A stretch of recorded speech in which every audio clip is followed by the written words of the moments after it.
Flood advisory in effect until 8:45 a.m. Central Daylight Time Saturday.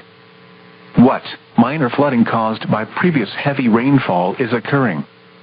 Where? Portions of central, south central, and southwest Missouri, including the following counties: in central Missouri, Pulaski; in south central Missouri, Texas; in southwest Missouri, Laclede, Webster, and Wright.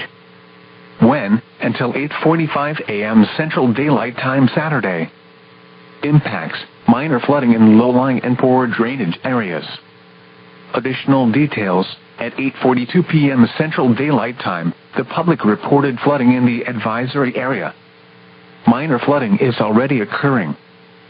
Some locations that will experience flooding include Lebanon, Morgan, Dawson, Twin Bridges, Competition, Dry Knob, Falcon, Grove Spring, Maines, Lynchburg, and Graff. http://www.weather.gov/safety/flood turnaround. Don't drown when encountering flooded roads. Many flood deaths occur in vehicles.